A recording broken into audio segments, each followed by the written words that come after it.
Martha Van Dam. I'm on my way home from a meeting I got to be a part of with Manoj Krishna in the Human Wisdom app, and I will include a video of that below so that you can listen to the whole recording. But our talk was about kindness, and so I'm continuing my little discussion, little synopsis with you about what I gleaned from our conversation today. So one of the things we talked about was, what are some things that we can do to help grow kindness in ourselves?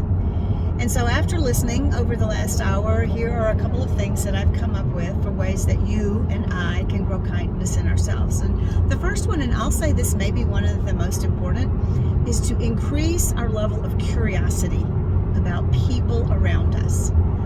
When we are curious, it is a lot easier to be interested in someone's life and then to respond or act in a way that to them is going to feel kind. Curiosity, I think, is the opposite of judgment. So we see a person, I don't know, they're driving erratically. I use that for an example since I'm on the road right now. Someone driving erratically or cutting someone off or not using blinkers and any of the things. And so we might be tempted to have a judgment about that. That person's just a bad driver. They shouldn't be doing that. Get off the road if you can't drive correctly. Where'd you get your driving license? Is it printed on toilet paper? Those may be the things that come out of our mind when we see someone acting in a way that we may judge as not appropriate. The opposite of that is curiosity.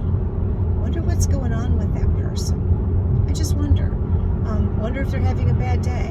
Wonder if they're stressed and they're not paying attention. Wonder if something's going on with a child and they're having to try to communicate with the school while they're driving.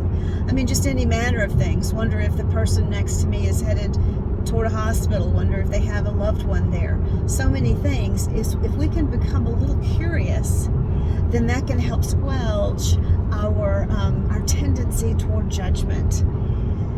And once we have squelched or at least minimized our tendency toward judgment, then it's a whole lot easier to be kind. When we're looking at someone and we're curious about what may be being difficult for them, so much easier to be kind. So that's my word for you today, curiosity.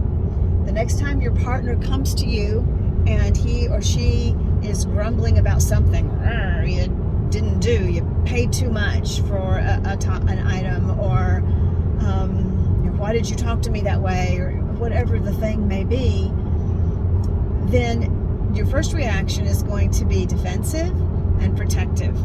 So if you can tune into that and determine that you're going to be curious, sweetheart, tell me more, help me understand,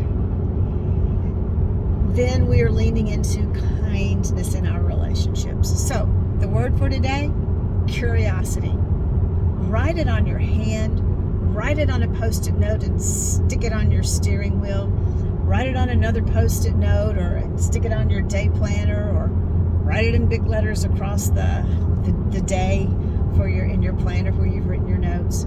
Just write down, what are the things, a reminder, write down as a reminder, curious, curious, curious. So as we feed the curiosity, we don't even have to worry about fighting the judgment. The curiosity will begin to push the judgment out. You can forget about judgment. You don't have to say, don't. You just feed the curiosity and watch the judgment fade into the shadows.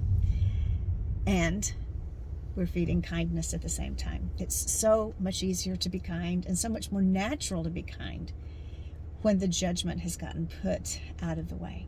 Thanks and so much. I'm hoping for you an amazingly curious day. Thanks. Bye-bye.